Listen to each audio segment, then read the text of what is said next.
Baik, berjumpa lagi bersama kami di channel Masalah Pajak.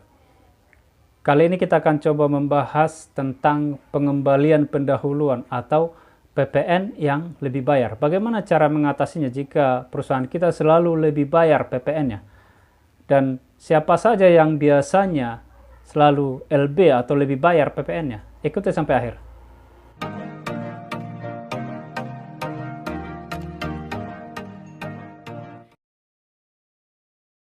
Iya, banyak wajib pajak dalam hal ini perusahaan ataupun orang pribadi ya, yang melaporkan SPT PPN-nya itu terkadang lebih bayar. Artinya dia tidak membayar pajak melalui SPT-nya di masa itu ya, karena sudah lebih bayar.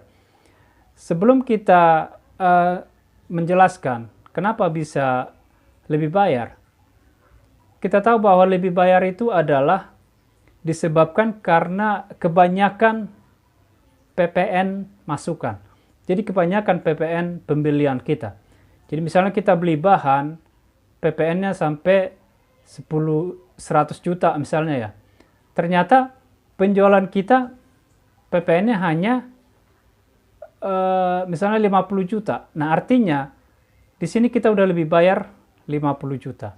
Untuk mendapatkan pembayaran itu adalah PPN penjualan dikurang PPN masukan. Jadi kalau misalnya PPN penjualan 50 juta, sementara PPN pembelian bahannya misalnya 25 juta, maka inilah yang disebut dengan kurang bayar.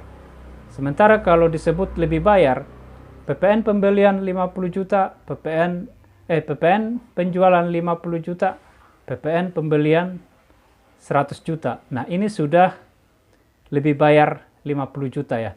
Kenapa ada muncul lebih bayar? Siapa saja sih yang biasanya kena risiko lebih bayar?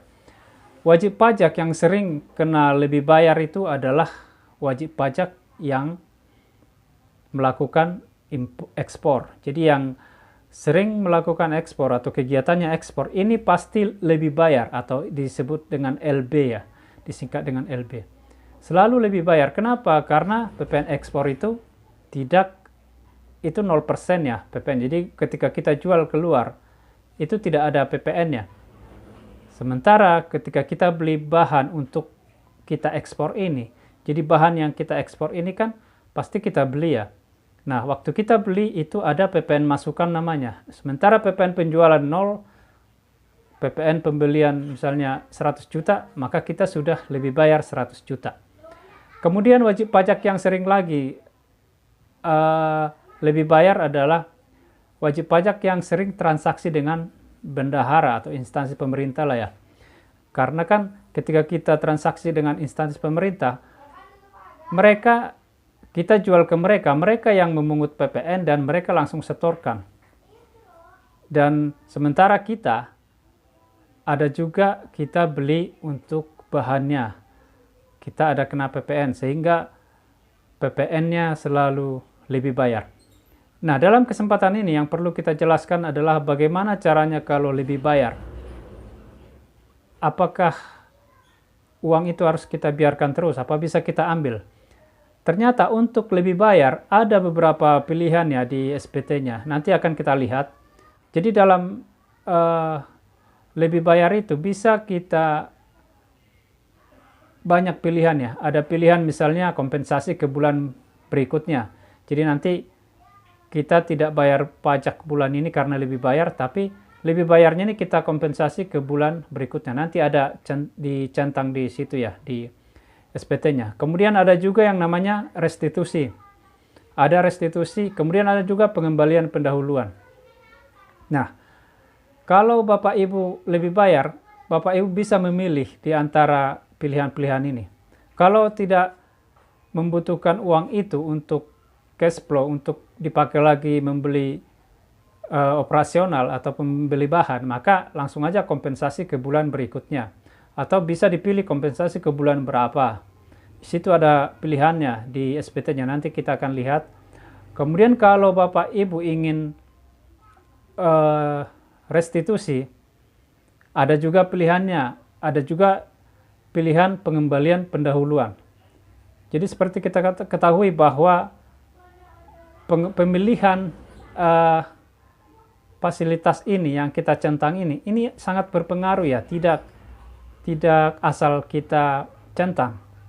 Kalau misalnya Bapak Ibu pengusaha yang selalu ekspor, kemudian Bapak Ibu bisa pilih yang pasal 9 ayat 4C ya. Tapi nanti kita akan jelaskan siapa aja yang termasuk pasal 9 4C ini. Ini ada syaratnya, nanti kita akan jelaskan. Dan mudah-mudahan ini bisa bermanfaat ya. Dan resikonya sih ada ya, kalau kita memilih ini resikonya apa, memilih ini resikonya apa. Kita nanti akan jelaskan sambil melihat SPT-nya. Kita akan coba lihat caranya. Ya, ini adalah contoh sebuah SPT masa ya. Jadi ini adalah lembaran SPT masa. Dan ini kami dari PDF, jadi memang tidak lagi menggunakan kertas ya, sudah secara online. Di sini kita bisa lihat perusahaan ini adalah perusahaan ekspor. Jadi dia hanya ada ekspor, sementara penjualan lokal tidak ada. Jadi dia hanya ada ekspor, yang artinya ini akan lebih bayar. Sementara kalau kita lihat di pajak masukannya, di sini dia ada sekitar 18 jutaan. Kemudian PPN keluarannya tidak ada karena dia hanya ekspor. Dan ini jadi lebih bayar. Di sini kita lihat lebih bayar ya. Yang ada minus 18 ini. Inilah yang lebih bayar. Dan ini mau kita apakan? Ini tergantung kita. Mau dikompensasi ke bulan berikutnya ataupun mau kita restitusi lewat prosedur biasa atau lewat pengembalian pendahuluan. Kita akan lihat bagaimana cara mencontengnya. Jangan asal diconteng ya, nanti bisa fatal, bisa ada kesalahan. Kita akan coba lihat ke bagian bawah. Ya, di sini kita lihat bahwa di bagian H, bisa diperhatikan di sini H, PPN lebih bayar pada.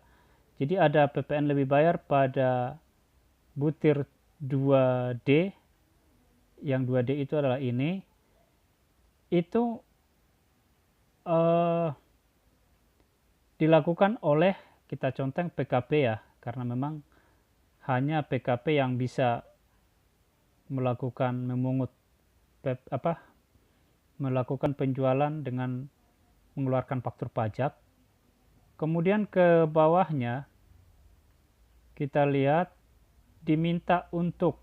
Jadi ini diminta untuk, kita bisa pilih kemana, apakah 3.1 ini dikompensasikan ke masa pajak berikutnya, bisa kita centang, atau dikompensasikan ke masa pajak, kita bisa memilih, ini berbeda ya.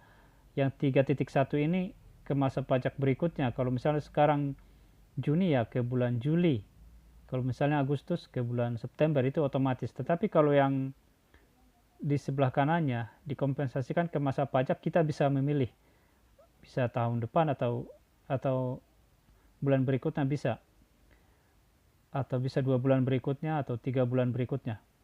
Kemudian yang 3.2 ini perusahaan ini, contoh ini ya, dia tidak dikompensasikan tapi dikembalikan. Jadi dia memilih 3.2 yaitu dikembalikan atau restitusi. Jadi dia minta restitusi. Kemudian di bawahnya ada khusus restitusi untuk PKP. Jadi ternyata PKP itu ada berbagai macam ya. Misalnya nih pasal 17C. Pasal 17C ini adalah perusahaan dengan kriteria tertentu. Kriteria tertentu ya, misalnya dia tidak wajib taat pajak lah. Jadi ada kriteria yang tertentu, dan ini tidak asal kita pilih ya, karena untuk memilih 17C itu kita harus ada surat atau SK. Jadi harus ada SK dari kantor pajak bahwa kita termasuk WP pasal 17C. Jadi tidak asal pilih ya, tidak. Jadi harus ada SK-nya bahwa kita termasuk kriteria tertentu. Jadi kalau misalnya kita centang pasal 17C KUP ya, karena memang kita sudah ada SK bahwa kita termasuk pasal 17C ini, maka kita bisa pilih centang juga apakah lewat prosedur biasa atau lewat pengembalian pendahuluan. Kalau misalnya lewat prosedur biasa, itu biasanya ada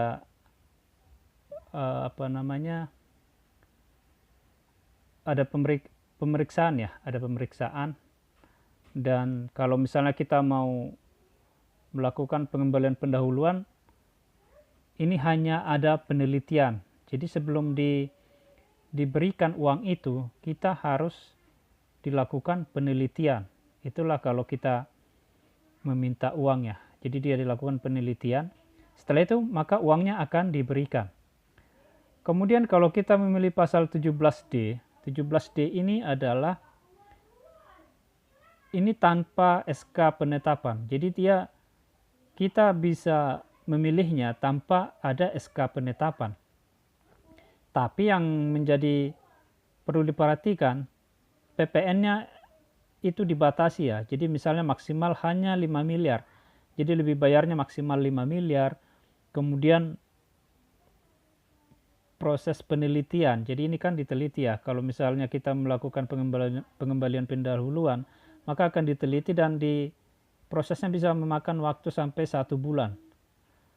Dan di sini yang perlu dicek orang pajak apakah, dan kita juga perlu perhatikan apakah PPN yang sudah kita kreditkan itu sudah dilaporkan pembuat faktur belum.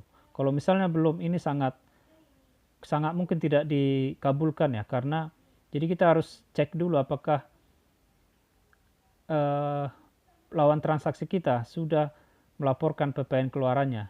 Sementara di kita kan itu jadi PPN masukan, apakah sudah dilaporkan lawan transaksi. Kalau belum, jangan coba-coba minta pendahuluan ya, karena mungkin tidak akan dikabulkan.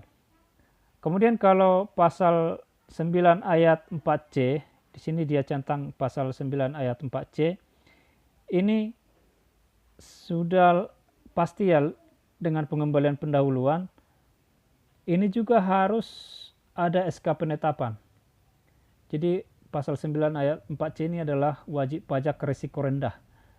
Wajib pajak risiko rendah, misalnya ini adalah ekspor, dia adalah perusahaan ekspor, tetapi harus ada juga SK penetapan. Tidak boleh asal kita centang. Tanpa ada SK penetapan, ini akan tidak dikabulkan permohonan pengembalian pendahuluan. Jadi kita harus paham mana yang harus ada SK-nya, mana yang bisa kita langsung pilih.